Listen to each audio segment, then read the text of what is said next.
What's going on, everyone? Welcome back to another episode of the Unstoppable Dad Project.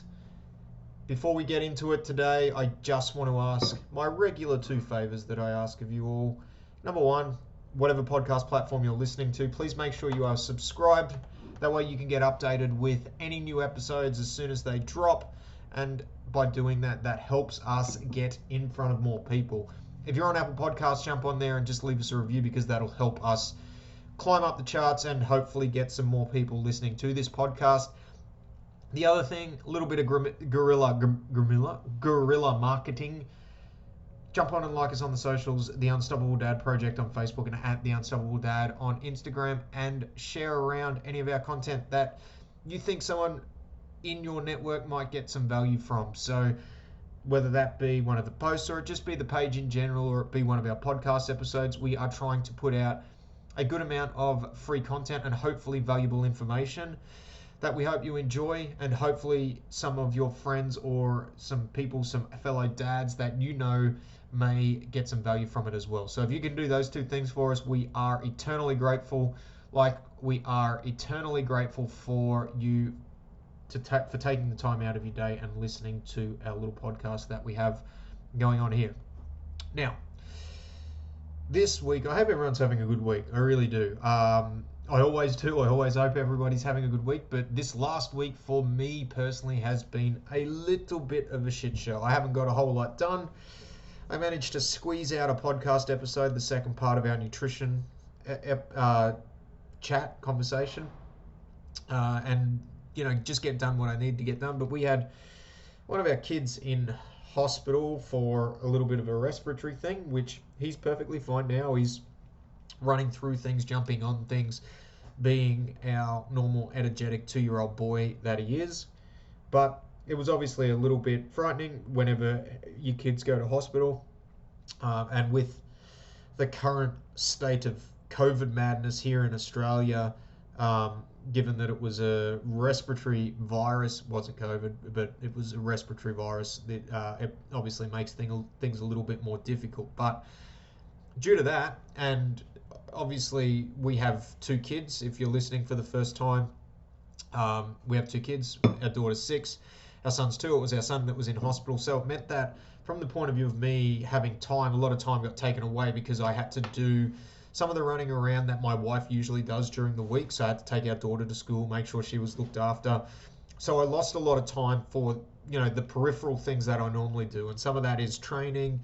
Some of that was extras that I have to do, that I choose to do in respect to the business. And it just meant that basically the time got sucked out of the week. And by the time I got towards the end of the week, I was kind of mentally and physically exhausted. I didn't feel like doing a whole lot. And I've been a little bit up and down from, I guess, a mood point of view over the last 6 weeks, and I've been kind of inconsistent about training and some of the other habits that I need to. I've been kind of just coasting through and getting done the bare minimum, which isn't something that I'm super proud to admit. I do pride myself on my work ethic and on my ability to do more stuff, but the last probably 6 weeks have been a little bit rough. I've just kind of been feeling a bit flat, feeling a bit down, feeling a little bit uninspired with the whole thing. And the reason that I mentioned that is one of the things, I guess, one of the thought patterns that I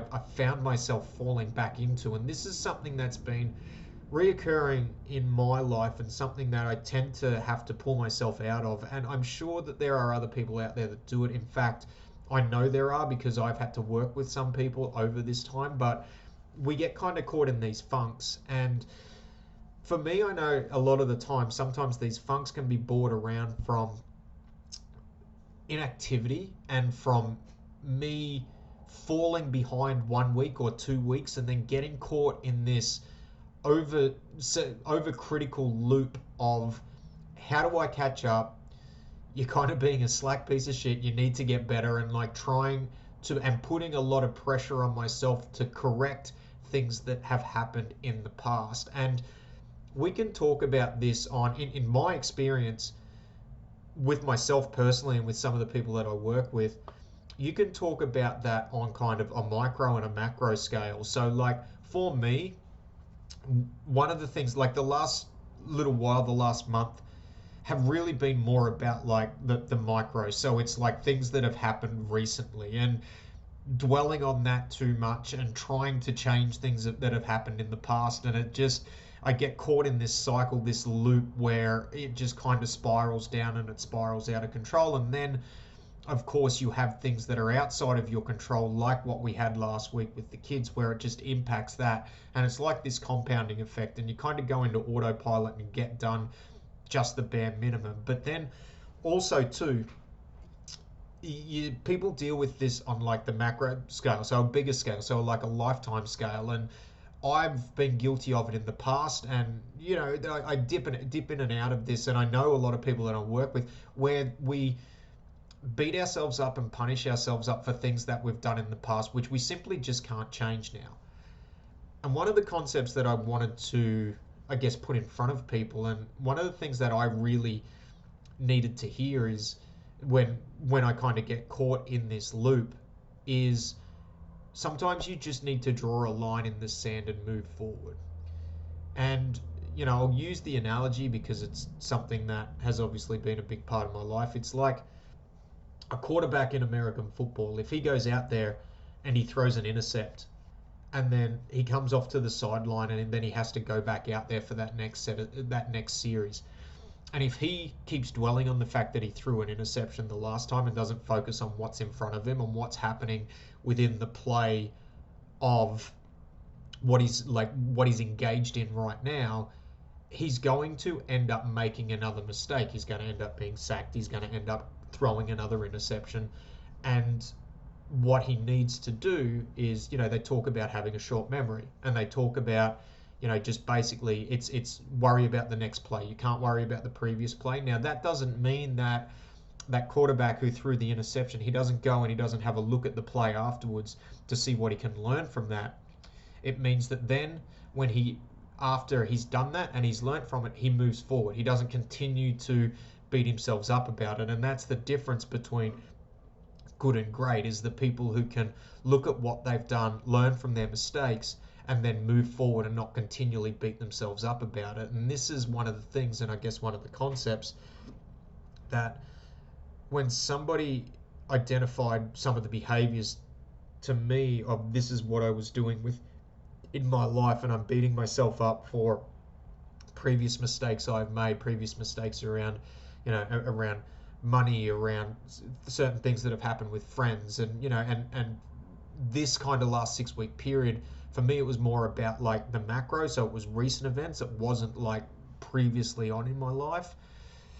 But there's been times where it has been, and there's been times where other people have do it, and you have to firstly forgive yourself, but you also have to be able to move forward from there without consistently going back and dwelling on it. Now, I guess one of the things for me is, number one, if you get in that state of mind where you do kind of get overcritical and self-critical, and I think that can be a good attribute at times, but it can also be a bad attribute. And this is about knowing yourself and knowing how you respond, because there are people there are kind of two types of people, right? There are those who are overly self-critical and take massive amounts of ownership on their actions to a fault, where they will own things that maybe aren't their fault, or happen as a consequence of actions that they have no control over. And people will take ownership of that, and they will get caught in this spiral where they can't get out of it, because really they're trying to change something that they don't have the power to change. But then there's the other side of people who take next to no responsibility at all, where they're deflecting everything, and they're they're really not critical of themselves at all. They're critical of everything else around them, and nothing is my fault. It's always something I can't control. And and there's different shades of that. They're like two ends of the spectrum, and there's and in between. And I think depending on the situation, people will be at different ends of the spectrum depending on what it is in their life. Like, it might be for professionally, for example, they're really overcritical of themselves. But then when it comes to their health and their well-being, they're super undercritical of themselves, because they keep passing off, I don't have time, I don't have this, I don't have that. And So I don't think I don't think anybody's ever one or the other, but I think the true power lies in understanding where you are on that spectrum, depending on what the thing that you're looking at is. But the last 6 weeks I've kind of been in and out, dipping in and out, doing what I need to. Probably haven't been as engaged with particular things as I needed to be. And I kind of identified that towards the end of last week, like when the dust settled after Ollie being in hospital, I kind of went, all right, like I've been in one of those cycles again. I need to move forward. And I had a look at some of the actions I was taking or not taking. I was like, what am I able to change? Wrote down a list of a few things which I'm able to kind of focus on, which are just really simple things, not overcomplicated, not trying to overhaul stuff. And then I made a pact with myself that starting today, starting this morning, I'm recording this on a Monday, we're going to move forward, and we're just going to, I can't continue to beat myself up. So it's about just moving forward. And, when I see people who get caught in this mode and it's for longer than 6 weeks, it ends up being 12 months, 2 years, 3 years, 4 years, 5 years, and you just get caught in this spiral. And I think there's a real skill in just being able to draw a line in the sand and just moving forward. Because being able to just move forward and not forget, sometimes you need to forget. Sometimes you just need to forego what's happened because you can't change it, and you just need to go and you just need to move forward.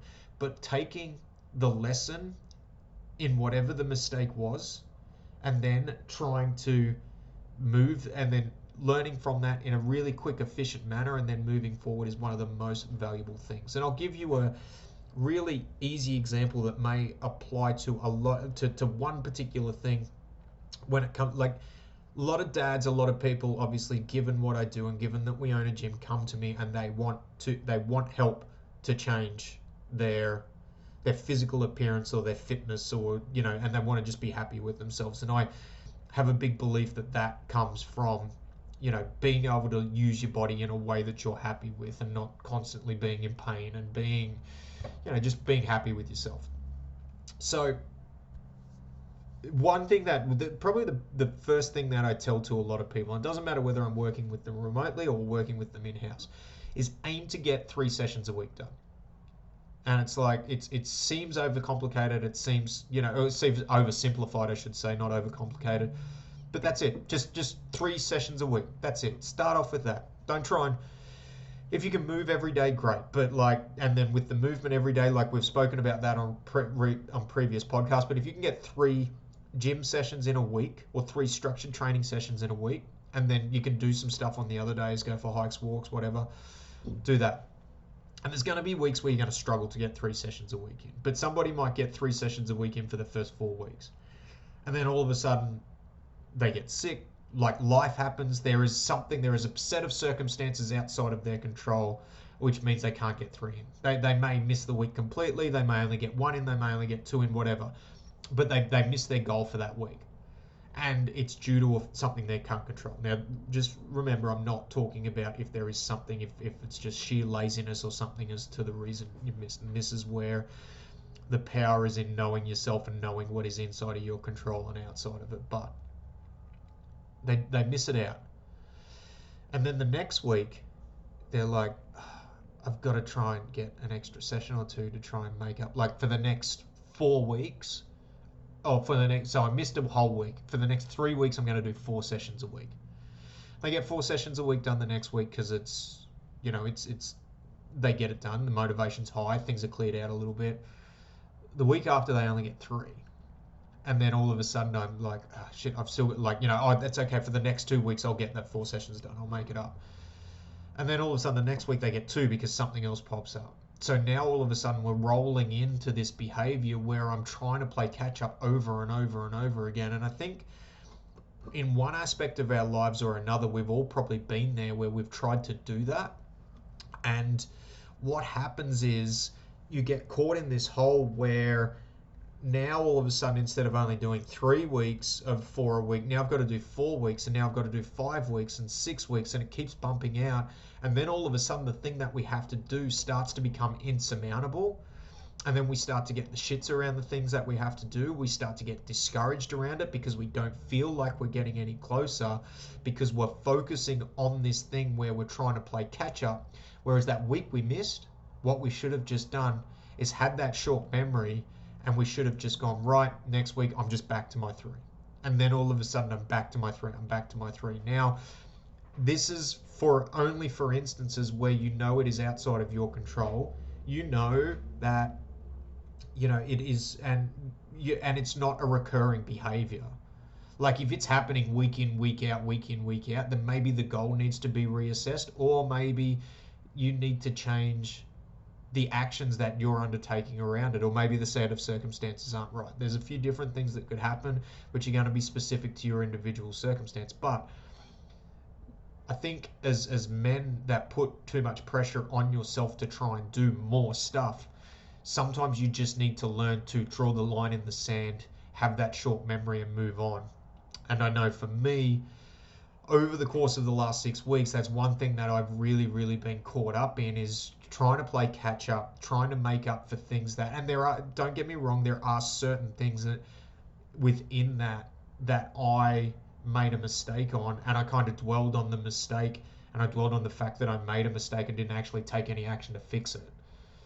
But there are other things that I didn't have control over, that I just got caught in this loop where I was trying to play catch up, and then all of a sudden, as I'm trying to play catch up, everything seems like it's a mountain too high to climb, and then we get kind of paralyzed with the amount of action we have to take. And sometimes we just need to draw that line in the sand and move forward. But I guess the big takeaways from today's episode, the big thing that I wanted to get across is there's going to be instances and actions in your life that you are going to potentially need to have that short-term memory. Focus on the play that's in front of you, focus on the week that's in front of you, and not beating yourself up about what you haven't done in the past or what you missed out on and trying to play catch up for it. On the flip side, and this is, I guess, that dichotomy of life and trying to be the best human being that you can be, understanding the things that are outside of your control and the things that are within your control. And then when it is within your control, working on a solution to give you an optimal result, or working a little bit harder, working a little bit smarter, trying to push towards that. But the big thing today is, and one thing that I've found myself slipping back into, and one thing that I've done a lot in the past, is just beating myself up for things that I can't control. And not only that, things in the past that just can't be changed. And if there's something to learn from it, learn from it. But you just need to get on with it and start actually taking action, so that you don't get continually caught in this loop where you've gone ahead and wasted 8 weeks, 12 weeks, 16 weeks, 2 years, 3 years, 4 years, 5 years. The amount of people that I've dealt with over the years that have kind of gone to me, I stopped doing this time, and now all of a sudden it's 5 years down the track, and I'm just super unhappy with where I'm at. Whereas if that person potentially could have got in that mind 2 weeks, 4 weeks, 8 weeks afterwards, where they've just gone, all right, done. I know I haven't done it, but it's time to get back to it now, and then started taking action forward from that point. Maybe they're not in that point to do it. So, what's the saying? The best time to plant a tree was 20 years ago. The second best time is now, and that's essentially what this is all about. Don't beat yourself up for the mistakes of the past, especially those ones that you can't control. If there's a lesson to learn it, but draw that line in the sand, get on to the next play, and start moving forward. That's it for this week. Hopefully that helps. Hopefully that gives you a bit of an insight into my little old crazy life that I've got. But thank you for listening. I appreciate each and every one of you. Hope you all have a great week. We'll see you soon. Bye.